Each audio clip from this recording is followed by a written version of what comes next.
Bonsoir, le début d'une nouvelle semaine d'information locale sur TV78. Bienvenue si vous nous rejoignez dans cette édition du lundi 26 octobre. Voici les titres.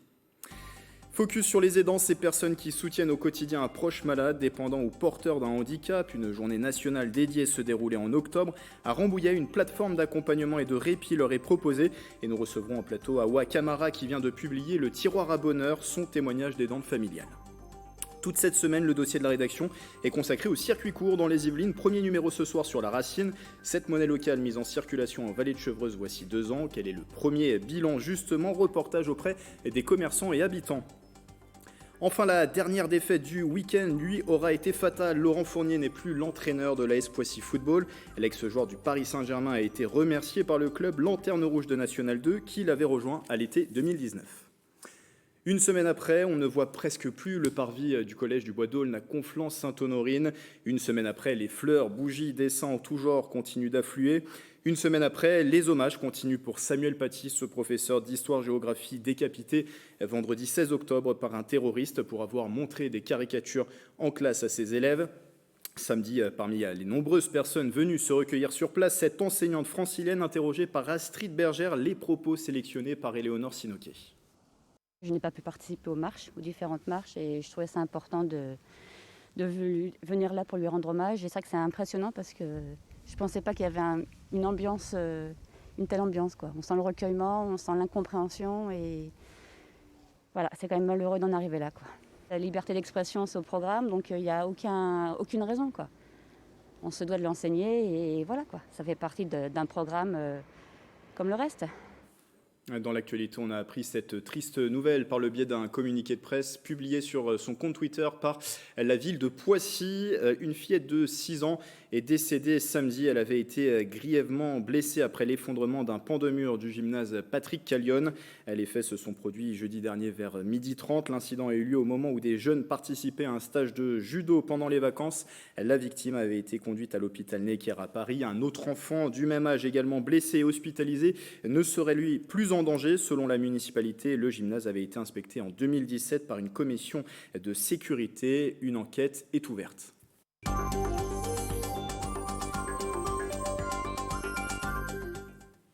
Il serait près de 11 millions en France d'après un dernier baromètre de la fondation April BVA. Les aidants sont ces personnes qui accompagnent au quotidien un proche malade porteur d'un handicap ou dépendant. Chaque année, une journée nationale en octobre leur est consacrée pour sensibiliser à ce statut en manque encore de reconnaissance. À Rambouillet, une plateforme pour les aidants d'accompagnement et de répit est proposée depuis quelques années. Le reportage de Justine Brasier. Un accueil de jour pour les personnes atteintes de maladies neuroévolutives, c'est ce que propose l'association ICSI, mais pas que. Une plateforme existe pour accompagner les aidants. Objectif, prévenir le risque d'épuisement. On peut accepter un aidant à partir du moment où il a un conjoint ou un aidé qui a une maladie neuroévolutive, ou à partir du moment où la personne a plus de 60 ans et est en perte d'autonomie. Des ateliers à destination des aidants sont proposés. Au programme bien-être, promenade dans la forêt de Rambouillet ou encore ateliers de coaching pour échanger. Ce sont des aidants qui se retrouvent ensemble, animés par un psychologue. Et l'idée, c'est de parler, donc, une première séance de sa situation. Et en fait, les autres vont aborder des sujets en disant « mais pourquoi t'as pas pensé à ça ?» ou « tiens, tu pourrais peut-être penser à ça parce que moi, je l'ai testé et ça marche. » Voilà, donner des pistes, en fait, pour que la personne puisse trouver des solutions sur sa situation. La plateforme d'accompagnement vise à soutenir les aidants dont la charge mentale est importante, un besoin qui s'est fait ressentir. Le Covid n'a pas aidé. Les aidants se sont retrouvés seuls au domicile. Ça a été une vraie catastrophe pour eux et pour les personnes du coup atteintes de maladies neuroévolutives. Donc on voit vraiment l'importance de la plateforme, on voit vraiment l'importance de l'accueil de jour aussi pour les aidants. L'accueil de jour de Rambouillet est à la recherche de bénévoles pour renforcer son équipe. En moyenne, une 50aine de personnes sollicitent la plateforme d'accompagnement des aidants. Mon invité est justement devenu par les événements de la vie une aidante familiale, c'est Tawa Kamara, bonsoir. Bonsoir. Alors le 20 octobre dernier, vous avez publié ce livre, Le tiroir à bonheur, c'est aux éditions S-Active, c'est un témoignage de votre quotidien d'aidante familiale, de mère et d'épouse. Le récit débute en 2009, votre aîné Liam vient d'avoir un petit frère, son prénom c'est Yanis. Très vite, vous allez vous apercevoir qu'il a de gros problèmes de santé, il est épileptique, polyhandicapé. Déjà à l'époque, comment avez-vous réagi? Qu'est-ce que vous vous êtes dit à ce moment-là? Je me suis dit que ça allait être compliqué. La première chose qui m'est venue à l'esprit, c'est comment j'allais pouvoir l'accompagner dans les démarches au niveau de l'hôpital, être là pour lui, et en même temps, est-ce que j'allais pouvoir ou pas reprendre une activité professionnelle.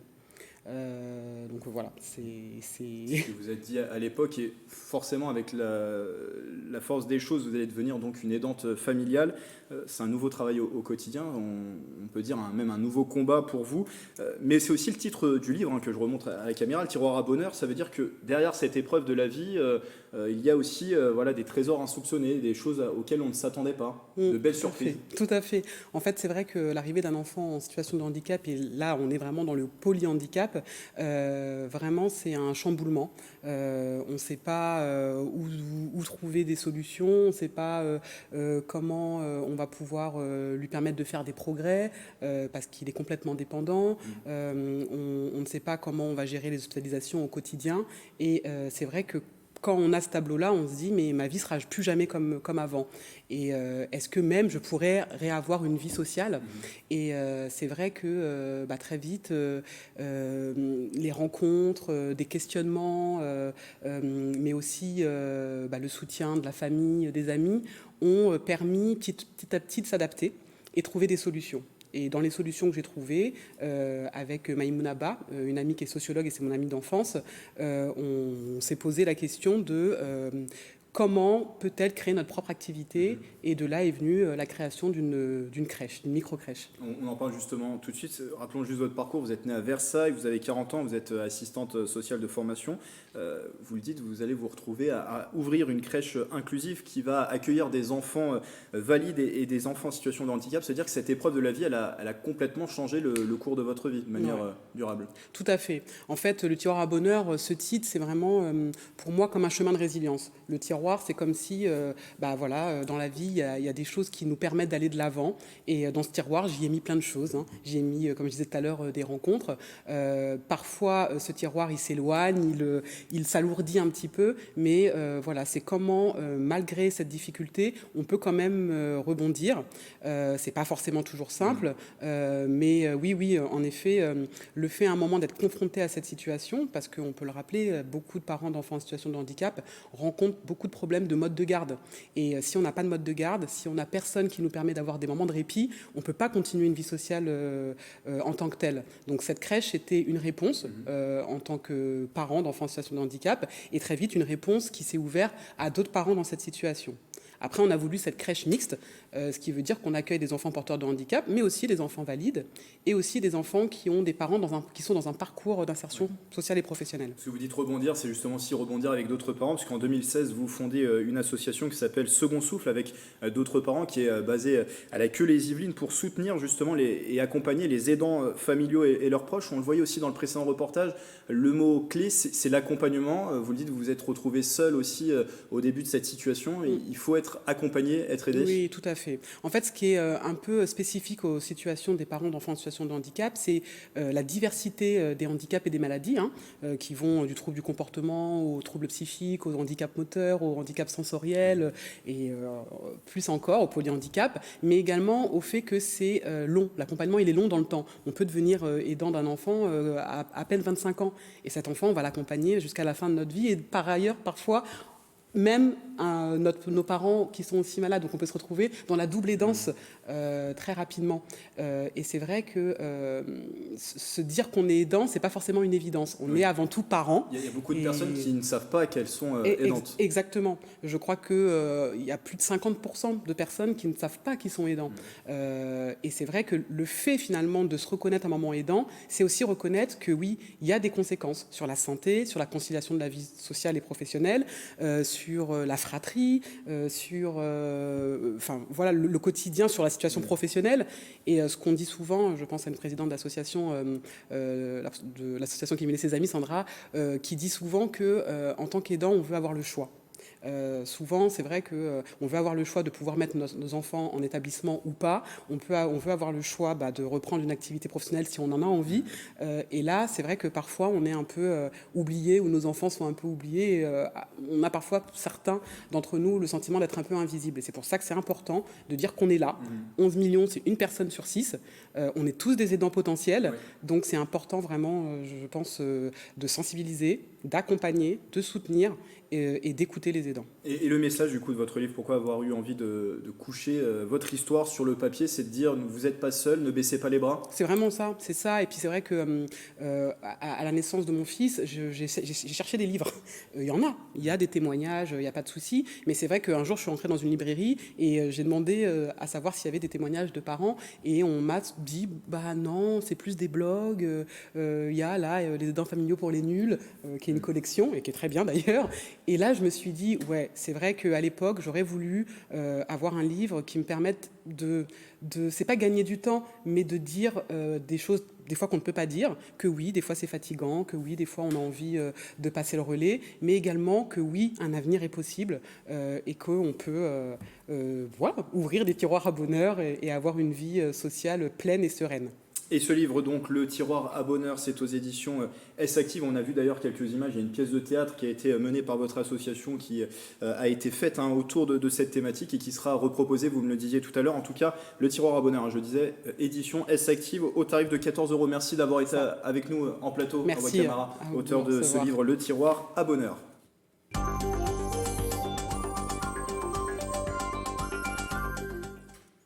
L'actualité, c'est toujours aussi l'épidémie de Covid-19 et la deuxième vague qui s'intensifie dans le département avec ses derniers chiffres. Taux d'incidence et taux de positivité toujours en hausse. Ce sont les chiffres hospitaliers qui inquiètent surtout. 65,5% des lits de réanimation sont désormais occupés en Île-de-France. Les établissements yvelinois ont enregistré 102 hospitalisations supplémentaires en une semaine liées au coronavirus. 52 patients étaient hier toujours en réanimation. Depuis le début de la crise sanitaire, 618 personnes sont mortes dans les hôpitaux du département. Vous le savez, face à ce constat, le gouvernement pourrait dès cette semaine durcir la mesure du couvre-feu, voire prendre de nouvelles décisions. Ce qui est sûr, c'est qu'à partir de mercredi, le trafic des transports dans la région sera considérablement réduit après 21h. Annonce de l'autorité organisatrice Île-de-France Mobilité. En moyenne, après 21h, un train sur 2 circulera sur le réseau des RER et Transiliens, un bus sur 2 également. 3 trams sur 4 continueront de rouler sur la ligne T6 à Viroflay et Vélizy. Une mesure pour s'adapter à la baisse de fréquentation due au couvre-feu. Selon des dernières données, elle serait de 13% après 21h et chuterait à presque 0% après 23h. Transport toujours et cette distance, 1,6 km, c'est ce que va parcourir prochainement une navette autonome en test à Saint-Quentin en Yvelines dès 2021. L'itinéraire partira de la gare située à Montigny-le-Bretonneux jusqu'à la zone d'activité du Pas du Lac où se situent plusieurs entreprises. Ce nouveau moyen de déplacement circulera toutes les 6 à 8 minutes en heure de pointe de 7h30 à 20h. L'expérimentation mise en place par Île-de-France Mobilité et l'agglomération démarrera au printemps prochain et ce pour 2 ans reconductibles. Interview collectée par Éléonore Sinoquet. C'est une navette effectivement qui sera totalement autonome et ce qui sera intéressant pour nous, c'est de voir comment cette nouvelle technologie et comment ce nouveau type de mobilité s'articule avec les autres mobilités sur l'espace public, sur la voie publique, voir comment elle se comporte. On aura, nous, une doctorante qui suivra de près cette expérimentation, notamment pour avoir des remontées en termes de données, d'algorithmes, toujours dans cette idée de pouvoir progresser sur cette technologie et voir si ça peut être une technologie pérenne et viable pour un type de mobilité dans les années à venir. Et pendant la durée de l'expérimentation, ces trajets en navette autonome seront gratuits. Environnement et les effets du dérèglement climatique qui s'observent aussi dans les Yvelines. L'été dernier, le département a connu un nouvel épisode de canicule et de sécheresse. Ces conséquences vont se ressentir à long terme dans les forêts et les précipitations récentes n'auront pas d'effet résorbant. Le reportage de Marie Paneutra et d'Astrid Bergère. À Versailles, l'Office national des forêts observe de nombreux changements sur les arbres depuis 5 ans, en cause la sécheresse. Ce manque d'eau de façon récurrente, plus la canicule, on a des épisodes de caniculaires de plus en plus fréquents en Île-de-France, fait que les arbres n'ont pas accès à la ressource d'eau et en plus de ça ont un deuxième système d'alerte, c'est-à-dire qu'ils vont arrêter de transpirer pour éviter de perdre de l'eau par leurs feuilles. Conséquence directe, la chute des feuilles sur le sommet des arbres. Et sans feuilles, l'arbre ne peut pas croître et fabriquer sa sève.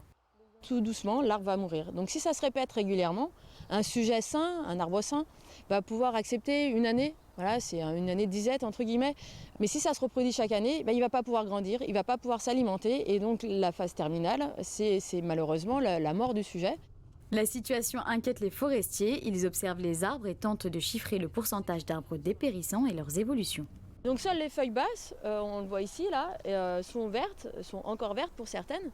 Ont commencé à dépérir, hein, ça commence tout doucement et puis ensuite la feuille est complètement marron. Ensuite c'est le rameau, donc quand on monte en haut, on se rend compte qu'on a de moins en moins de feuilles et puis des rameaux complètement secs. C'est-à-dire que cet individu-là est condamné et dans sa phase descendante et l'année prochaine il n'y aura plus du tout de feuilles, il sera complètement mort. Et les dernières pluies ne suffisent pas parce qu'elles arrivent au début du repos végétatif. Il faudrait qu'il pleuve au printemps pour que la situation s'améliore. Comme à chaque fin de mois, le dossier de la rédaction. Toute cette semaine, nous nous intéressons au circuit court dans les Yvelines. Cela fait maintenant 2 ans que la racine existe. C'est une monnaie locale complémentaire et citoyenne utilisée notamment en Vallée de Chevreuse. Le premier bilan est dressé avec Marie Panetra et Célia Gatsongo. En octobre, la Racine fête ses 2 ans d'existence. L'association compte près de 500 adhérents. Pour ce faire, ils payent 8 € par an de cotisation. Pour rappel, 1 € est égal à une racine et la monnaie permet de favoriser une économie circulaire et locale. Le bilan reste tout de même mitigé. On rencontre 2 obstacles. Le premier, finalement, c'est que les particuliers sont très peu nombreux à rentrer dans le jeu. Du coup, on a des professionnels qui disent oui, mais moi, personne ne me demande d'utiliser la monnaie locale, je ne vois pas pourquoi je la prendrais. Le deuxième point, c'est finalement les pouvoirs publics. Je pense par exemple aux communes, aux collectivités territoriales qui devraient pouvoir adhérer aux monnaies locales. Cela n'a pas découragé Sylvie Boès d'adhérer. Fidèle à l'association dès sa création, elle cotise à hauteur de 45 € par an et 5 de ses clients règlent en racine chaque mois. La gérante voit toujours l'intérêt d'utiliser la monnaie, notamment pour payer ses fournisseurs. Le fait de le payer en euros, en fin de compte, après, cet argent va aller à la banque, va être utilisé, et après, donc cet argent à la banque, on ne sait pas où elle va, à qui elle va servir. Alors peut-être à l'international, mondialement, etc. Mais on ne sait pas à quelle fin, alors que là, si je le paye en racine, obligatoirement, je sais qu'il va le réutiliser obligatoirement en local et que ça va faire gérer une dynamique. Pour l'avenir, elle reste intéressée par l'utilisation de cette monnaie tant que la racine existera. Le sport et du football, Laurent Fournier n'est plus l'entraîneur de l'AS Poissy. L'ancien joueur du Paris Saint-Germain a été remercié ce dimanche soir au lendemain d'une nouvelle défaite, la 7e de la saison. Les Yvelinois sont bons derniers de National 2. Le coach avait rejoint le banc Pissiaquet à l'été 2019. Pour le moment, le nom du successeur n'est pas connu. L'AS Poissy a salué Laurent Fournier sur Twitter pour son investissement et lui a souhaité pleine réussite dans ses futurs projets. Une fin de collaboration survenue donc après une énième déconvenue de l'équipe yvelinoise. C'était samedi face aux Essonniens de Sainte-Geneviève-des-Bois. Le résumé de la rencontre avec Astrid Bergère et Mickaël Elmidoro. C'était le match à ne pas perdre pour l'AS Poissy. Dernier du classement, les Yvelinois recevaient Sainte-Geneviève pour un derby francilien. Malmenés en première période, les joueurs de Laurent Fournier encaissent un but. 1-0, ce sera le score à la pause. La première mi-temps, pas grand-chose, si ce n'est que pas beaucoup d'occasions. Eux s'en créent une, on fait une erreur sur le côté, un centre, on est inattentif, on prend ce but. En deuxième période, Poissy revient sur le terrain avec plus de combativité. Les Pissiaquais se procurent des occasions et arrivent à obtenir un pénalty sur cette main. Fabien Radas marque, Poissy revient au score, 1 but partout à la 69e minute de jeu. Mais Sainte-Geneviève marque sur l'une de ses seules occasions de la seconde période, 2-1, ce sera le score final. Sentiment d'injustice parce qu'on a plus d'occasions et que je pense que sur la deuxième mi-temps, on mérite au moins le point du match nul. Ce résultat n'arrange pas Poissy, le club s'enfonce au classement. Les Pissiaquais sont toujours bons derniers de la poule avec déjà 7 défaites. C'est rageant, faut serrer les dents. Je pense que même si on perd aujourd'hui, c'est de bon augure dans le sens où on fait une prestation correcte. Il y a des matchs où on fait des prestations vraiment lamentables. Là aujourd'hui, qu'est-ce qu'on peut reprocher à tous les acteurs de l'équipe de Poissy? Je ne sais pas grand-chose. On ne va pas renoncer, hein. Après, vous savez, le football, ça va vite. Moi, je suis là pour entraîner, pour faire progresser un groupe. C'est vrai que c'est compliqué, mais voilà, on s'accroche. Poissy tentera de se relancer lors de la prochaine journée contre l'équipe réserve de Caen le 7 novembre à domicile. Laurent Fournier ne sera pas sur le banc. L'entraîneur a été démis de ses fonctions le lendemain de cette défaite contre Sainte-Geneviève. Avant de vous laisser cette information, TV 78, la dernière étape du Tour de France 2021 partirait de Chatou. L'annonce officielle du parcours est prévue ce jeudi. Les coureurs devraient s'élancer de cette commune pour aller jusqu'aux Champs-Élysées le dimanche 18 juillet 2021. Chatou qui avait accueilli en 2018 déjà le départ du Paris-Nice donné depuis l'île des Impressionnistes. Pour rappel, la dernière étape du Tour de France partira des Yvelines jusqu'en 2023. Et dans un instant, justement, ne manquez pas le 7-8 Sport pour faire le tour de l'actualité sportive dans le département. Voilà, c'est la fin de ce journal. Merci de votre fidélité. Belle soirée avec TV 78.